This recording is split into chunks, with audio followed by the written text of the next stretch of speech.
Good morning dear kids. Welcome in your English first class. Today in your English first we are going to study chapter 17 which is a poem. The name of our poem is The Tiger. Okay?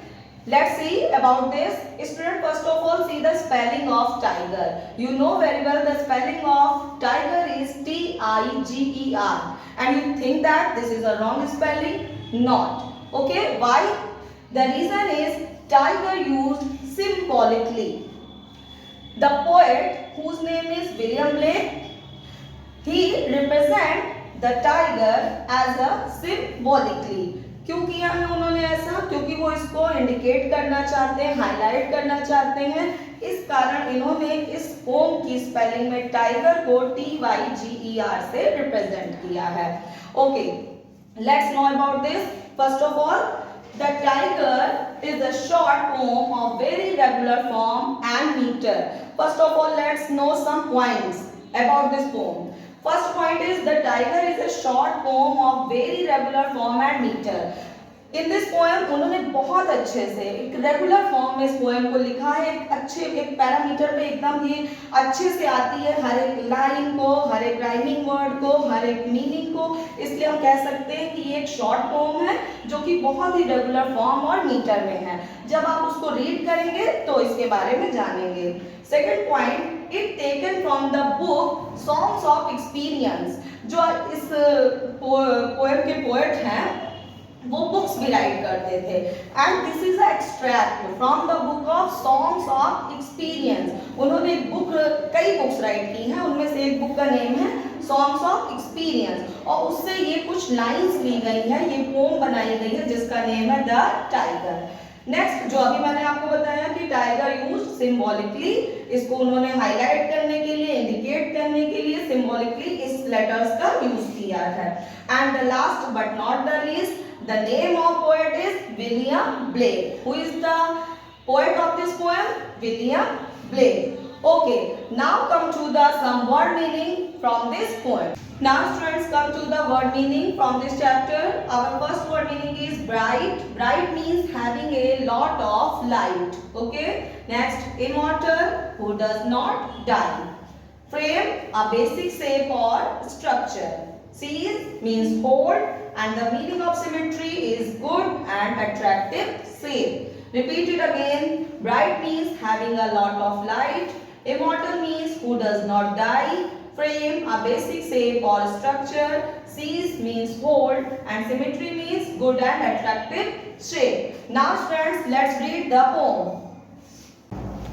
Now student, first of all come to the page number 106 on which our poem The Tiger. Read it very carefully. Tiger, tiger, burning bright. Tiger, tiger, burning bright. In the forest of the night. In the forest of the night. What immortal hand or eye? What immortal hand or eye could frame thy fearful symmetry? In what distant deeps or skies burnt the fire of thine eyes? On what wings dare he aspire? What the hand dare seize the fire? And what shoulder and what art could twist the sinews of thy heart? And when thy heart began to beat, what dread hand and what dread feet? Clear? Come to the next stanza. What the hammer, what the chain? In what furnace was thy brain? What the unwill, what dread grasp dare its deadly terrors clasp? When the stars threw down their spears and watered heaven with their tears, did he smile his work to see?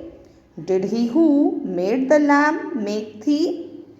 Tiger, tiger, burning bright in the forests of the night, what immortal hand or eye dare frame thy fearful symmetry? and written by William Blake. Okay students, now we will understand our first stanza. करते हैं first stanza. Tiger tiger burning bright. Here is the burning bright means orange colours. आप देखते हो जो tiger होता है उसका जो कलर है बर्निंग ब्राइट ऑरेंज कलर, बहुत चमकीला.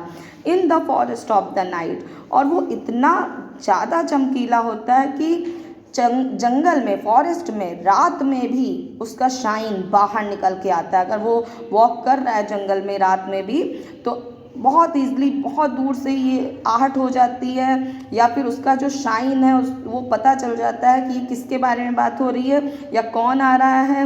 वहाँ पर टाइगर बहुत ही ज़्यादा बर्निंग ब्राइट, बहुत ही चमकीला कलर होता है जो जंगल में रात में भी दिखाई दे जाता है. नेक्स्ट, वॉट इमॉर्टल हैंड और आई. अब इमॉर्टल मीन्स क्या है यहाँ पे? Who does not die. और कौन है जो कभी नहीं मरता है? गॉड. वॉट इमॉर्टल हैंड और आई. किस गॉड ने, किस इमॉर्टल ने अपने हाथों से या अपने आँखों से इसको बनाया होगा, सोचा होगा इसके बारे में. Could frame thy fearful symmetry. इस सिमेट्री को, इस संरचना को किसने फ्रेम किया होगा? अपनी आँखों से सोचकर, देखकर, या फिर अपने हाथों से. कैसे इतने महान फियरफुल सिमेट्री को उसने बनाया होगा. इन 4 स्टैंजा में पोएट हमें यही बता रहे हैं. Come to the next stanza. In what distant deeps और स्काईज. अब यहाँ पे जो बेटा डीप्स और स्काईज की मीनिंग है, डीप्स और स्काईज हमें ये बता रहे हैं आकाश की पाताल. इसको बनाने में किस दूरी तक गए होंगे, किस आकाश से या किस पाताल से. डीप्स का मतलब यहाँ पे बहुत गहराई और स्काईज का मतलब बहुत ऊंचाई. Burn the fire of thine skies. यानी जो उसकी आँखों में चमक होती है ना, उस रोशनी को लाने के लिए किस डीप्स में गए होंगे या किस स्काईज में लाए होंगे, तब जाके उसकी आँखों की वो चमक बनी होगी. आप सबको पता है कि एनिमल्स में स्पेशली टाइगर की जो आइज़ होती है वो रात में भी बहुत दूर तक देख सकती है और एक अलग सी ही शाइनिंग उनमें होती है. तो वो जो आग है उनकी आँखों में वो किस जगह से लाकर उनके अंदर भरी गई होगी. On what wings dare he aspire. अब उसके बाद कह रहे हैं कि On what wings dare he aspire? What the hand dare seize the fire? यानी इस चीज़ को लेने के लिए जो गया होगा वो किन पंखों के साथ उड़ के गया होगा, चाहे वो डीप्स में हो चाहे वो स्काईज में हो. यानी उनको लाने के लिए भी जिस ऊर्जा की ज़रूरत है वो कहाँ से लेकर आए होंगे. Now come to the next stanza. And what shoulder and what art. आप देखिए कभी इस एनिमल को एज ए पिक्चर देखिए, या फिर आप किसी भी ज़ू में भी जाएंगे तो भी देख सकते हैं, या फिर किसी और वीडियोस वगैरह में भी टाइगर के आप देख सकते हैं. तो आप देखो कि and what shoulder and what art, क्या कला की गई है ईश्वर के द्वारा. जिस भी इमॉर्टल ने इसे बनाया है यानी गॉड ने इसे बनाया है वो इसके कंधों को कितना मजबूत बनाया है. आप सबको पता है कि ये बहुत स्ट्रॉन्ग एनिमल होता है. Could twist the sinews of thy heart. और जब इसको बनाया होगा तो किस कला का इस्तेमाल किया होगा, क्योंकि इसके जो हार्ट हैं जब वो धड़के होंगे तो क्या हुआ होगा. And when thy heart began to beat what dread hand and what dread feet.